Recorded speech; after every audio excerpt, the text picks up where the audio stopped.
दिल्ली विधानसभा चुनाव में शुरुआती रुझानों में बीजेपी को स्पष्ट बहुमत मिलता दिख रहा है। भारतीय जनता पार्टी अगर बहुमत हासिल करती है तो ऐसे में सबसे बड़ा सवाल ये उठेगा कि अब दिल्ली में मुख्यमंत्री का चेहरा कौन हो सकता है। वैसे तो भारतीय जनता पार्टी अपने मुख्यमंत्री के चेहरों के नामों को लेकर हमेशा से चौंकाती रही है, लेकिन क्या वह दिल्ली में भी ऐसा ही करेगी, कहा नहीं जा सकता।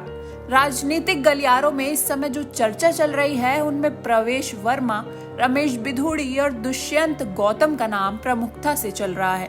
प्रवेश वर्मा का नाम इसलिए भी प्रमुखता में चल रहा है क्योंकि अगर ये जीतते हैं तो ये आम आदमी पार्टी के मुख्यमंत्री पद से उम्मीदवार अरविंद केजरीवाल को हराएंगे। अरविंद केजरीवाल आम आदमी पार्टी के केंद्र बिंदु हैं और उनको मात देने का मतलब सीएम पद के लिए अपनी दावेदारी को पेश करना। इसके साथ ही प्रवेश वर्मा जाट समुदाय से आते हैं। ऐसे में उनके माध्यम से दिल्ली और हरियाणा के जाट वोटरों को साधने में भारतीय जनता पार्टी को आसानी होगी। प्रवेश वर्मा के बयानों से ही इस बात का संकेत मिलता रहा है। उन्होंने कहा था कि दिल्ली के जाट नेता भाई बहन बीजेपी के साथ हैं। दिल्ली का विकास केवल बीजेपी ही कर सकती है। जहां तक जाट रिजर्वेशन की बात है तो उसके लिए राज्य सरकार को सदन से कानून पास करके केंद्र को भेजना होता है, जो उन्होंने कभी नहीं किया। अरविंद केजरीवाल लगातार झूठ बोलते रहे हैं। इस दौड़ में एक नाम और भी है और वह है रमेश बिधूड़ी। भारतीय जनता पार्टी द्वारा कालकाजी सीट से उम्मीदवार बनाए गए रमेश बिधूड़ी ने जब केजरीवाल ने अपने आप को मुख्यमंत्री पद का चेहरा बताया था तो उन्होंने इसका बचाव किया था। हालांकि गुर्जर समुदाय से आने वाले रमेश बिधूड़ी अपने लोगों में खास जगह रखते हैं। उनके बयान पार्टी के लिए कितनी भी मुसीबत पैदा करे, लेकिन पार्टी उनके खिलाफ कार्रवाई नहीं करती। दिल्ली चुनाव प्रचार के दौरान वह अपने बयानों को लेकर काफी चर्चा में भी रहे हैं।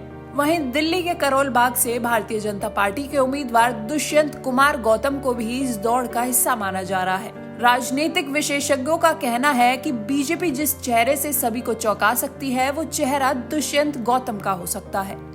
ऐसी वोटरों को साधने और बिहार के आगामी चुनावों को देखते हुए उन्हें ये पद दिया जा सकता है। विशेषज्ञों का कहना है कि बीजेपी दिल्ली से बिहार को साधने का काम भी कर सकती है। इसके साथ ही भारतीय जनता पार्टी में ऐसी सीएम नहीं है तो ऐसे में वो इनके माध्यम से एक संकेत भी दे सकती है। इसी के साथ वरिष्ठ बीजेपी नेता विजेंद्र गुप्ता को भी मुख्यमंत्री रेस का चेहरा माना जा रहा है।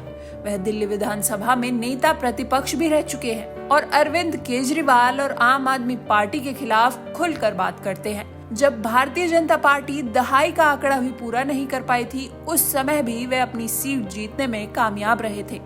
रोहिणी से वह आज भी लगातार आगे चल रहे हैं। बता दें कि 2020 के चुनाव में बीजेपी को सिर्फ 8 सीटें मिली थी, जबकि आम आदमी पार्टी 62 सीटों पर दमदार जीत के साथ सरकार बनाई थी। लेकिन इस बार आम आदमी पार्टी को झटका लगता दिखाई दे रहा है।